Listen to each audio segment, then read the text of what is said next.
So this is a radar Mino, and he's in a division with the Hindenburg, and this is some really nice play. Got a pink daring in front. Think he's giving the daring some warning shots there. Don't mess around with pink DDs. They could be quite dangerous usually. Well, he's just testing his guns here. Moving into position behind the islands on the sea point. This game was so not what I expected. Anyone who's played the Radar Mino knows how incredibly powerful it is in the right circumstances, and also how incredibly difficult it can be. At this point, I'd like to give a really special shout out to Mr. Evasion, who was kind enough to share this replay with me and the exact build he was using in this game, and you can see here the full list of upgrades and captain skills here on screen, and I hope you really enjoy this match. It really did turn into a very nice game indeed. It's measured with patience, high aggression, making the right decisions at the right time, and everything about solid, aggressive cruiser play is in this game. I really enjoyed it. So it's got a hipper down there. He's got a daring here in front. Hopefully that's going to spot for him. The hipper is called Adler. I do believe that's eagle in German, if I'm not sure. Pretty sure that's German, or the German for eagle, over there in the hipper. Looks like multiple battleships. Pomeran, Iowa, is that double Iowa? And a Maggie. So it looks like there's a lot of battleships coming to the side. Friendly Izumo is after taking up. Enemy Mino has taken out the destroyer. Set 44 has gone down. The gearing had pushed right in on his position in the B cap, and he got finished off by the Mino. We've got multiple battleships pushing up the flank here. He's trying to fire undetected here, but there is something spotting him in front of the daring. Still detected. Those battleships got undetected. Something out there. Possibly the gearing on the edge of the B cap.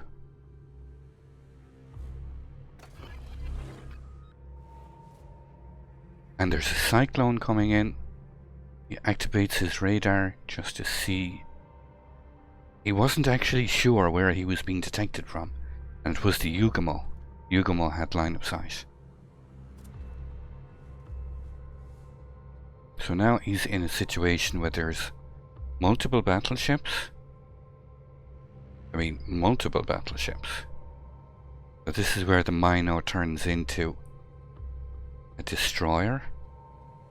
The Maggie, Pomeran, double Iowa, hipper. So literally half their team is on this side. His Hindenburg has already started turning, getting into a defensive posture. He can see they're going to have to kite here. There's no way he can just simply open fire and survive this.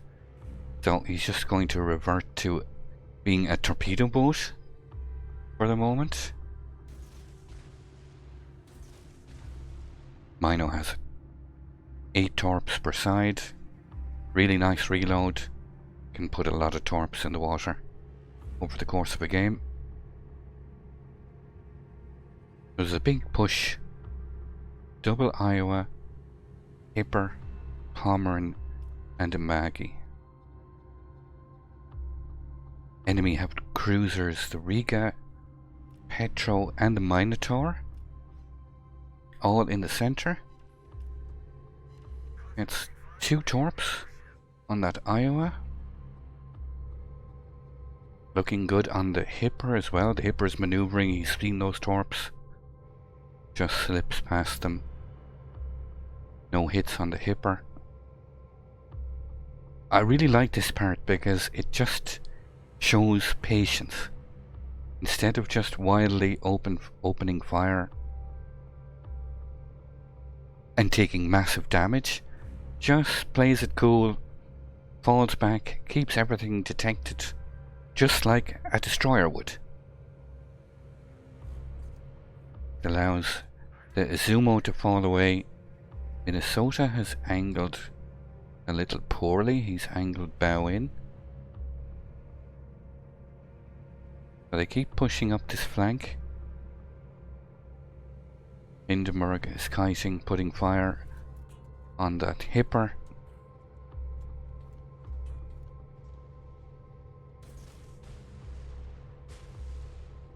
Oh, keeps dropping spreads of torps in front of that advancing fleet.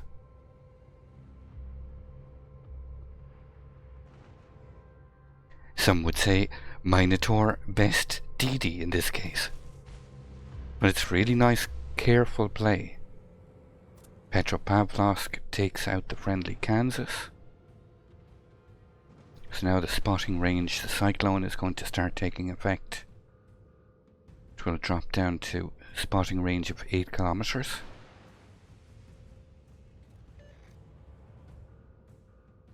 Torps going in on this Hipper. So their team has already lost 2 of the two ships, Z-44 and the Kansas. They've lost the B point. They're losing the C point. The enemy Massachusetts takes out the Lion. So now the position is going quickly from bad to worse. Minotaur takes out the Daring. So now they're down 4 ships and down 2 caps. And this is a situation where things can get out of control very quickly. Down so many ships, down 2 of the capture points, and now this cyclone is going to reduce visibility very shortly. At least the Minnesota has turned and he's able to angle. Looks like that Yugumo is going to try and ambush.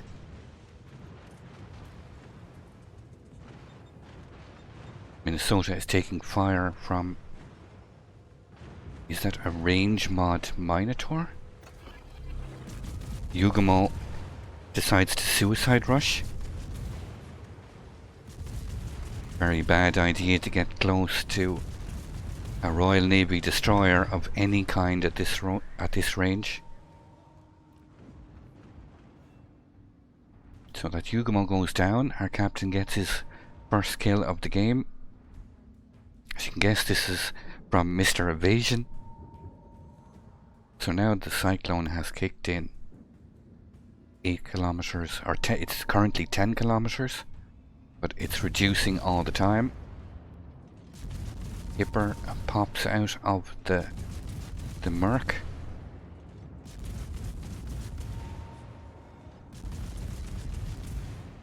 Visibility drops down to 8 kilometers. Hipper vanishes. Reappears.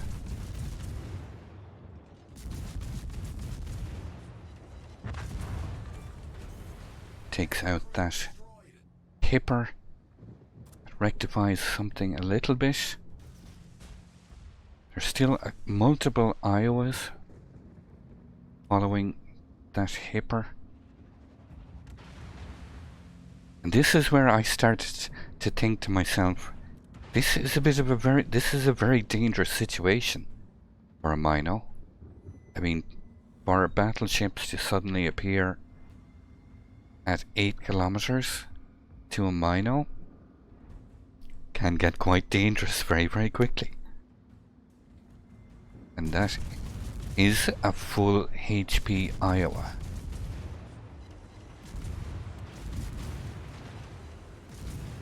Captain's pretty well angled. He is able to bounce the majority, which is no mean feat in a Mino. Gets a torp, gets 2 torps on that second Iowa that's behind. This Iowa is making the mistake of showing max broadside.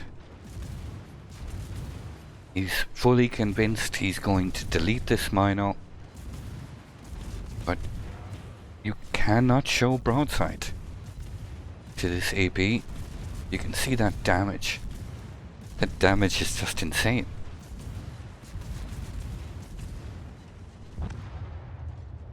Gets taken out by the torps from his division mate in the Hindenburg. Pops his radar, there's that second Iowa. And a Yoshino has sneaked up beside him. That was never detected earlier. So here he goes, take 2 on that Iowa. He's already up to 157,000 damage. Again, this second Iowa makes the exact same mistake. Shows full broadside, allows the Mino to be absolutely at max effectiveness. This Yoshino decides, I'd like to show some broadside to this Mino as well. Drops outside detection. Captain gets his high caliber and is spraying down fire on that Yoshino. And he actually stops firing here. And I asked him afterwards, did you stop to let your clanmate or let your division mate get the kill? And he actually did. This is not something you see every day. Next thing, Pomeran, full HP Pomeran appears out of the gloom. He's fully focused on the Minnesota here, totally ignoring, you can see the guns are on the Minnesota. He just gives the Mino absolute free rein to rain down devastating fire into a superstructure. And you can see that Pomeran is absolutely melting. It's melting. Incoming torps from the Pomeran seem to be on target. They take out the Minnesota. So now this Pomeran, who has been ignoring this Mino that has been melting him. First shells come in. Miss.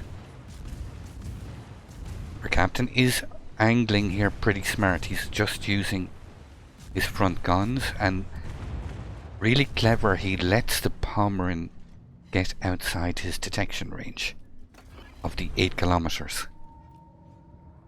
Pops his radar so now he can fire undetected.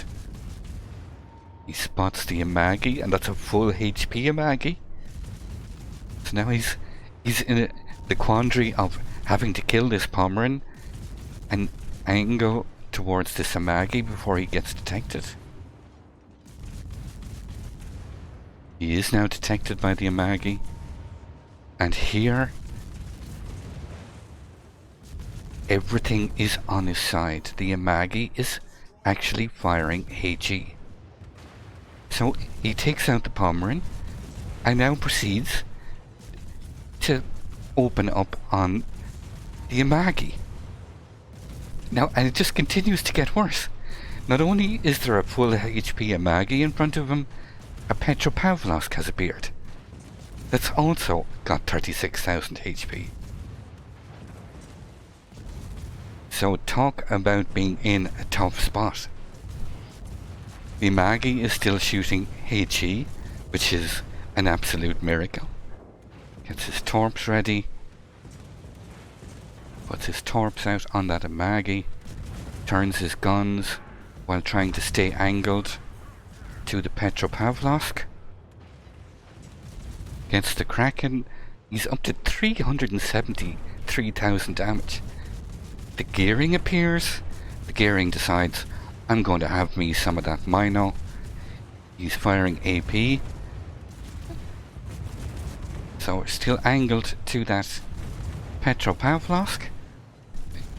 He's whittling down the gearing at a fast rate. Takes out the gearing. Turns back his guns on the Petropavlovsk. Both of his front turrets or two of his turrets were knocked out there momentarily. Pavlovsk is terrified of getting torped. And just as he was about to get his torps off, the Pavlovsk takes him out. 395,000 damage. In a radar Mino. In a radar Mino, no less. So now, what's left is, it's down to mano a mano. A Hindenburg on 31k, and that Petropavlovsk. There's just under 3 minutes left in the game. Enemy teams still have the lead. They're just 90 points in the difference. Hindenburg is going to try and get into the center cap. I believe it's the 5th highest damage game in the Mino anywhere. But I'm pretty sure that this one could be a record for the actual radar Mino. I think the other games I've seen in Minos with massive damage like this have been with smoke Minos that have been able to operate from the safety of smoke screens. But this game is in a radar Mino. To be able to get this amount of damage is incredible. And he was so close to getting those torps off on the Pavlovsk. So close. But even regardless, I mean, a lot of the enemy made mistakes. A couple of the Iowas showed broadside. Yoshino showed broadside. The Pomeran, for some strange reason, ignored him while shooting the Minnesota. Then the Amagi came in and was firing HE. So I mean, a lot of things worked in his favor. But still, this kind of damage in a radar Mino is incredible. Petropavlovsk, he's got just under 31k. So it's very equal. They both virtually have the same hit points. Hindenburg is not taking any risks. He knows time is on his side. All he has to do is stay angled. He has taken the capture point. So now the score is ticking towards the green team. 944 to 887. So all the Hindi has to do is not expose his broadside, not give up any cheap damage, just tank the Petropavlovsk shells and run down the clock. Only 747 shell hits. But what a crazy, crazy game. And sure enough, game ended seconds later with a massive, massive win for the radar Mino. Incredible.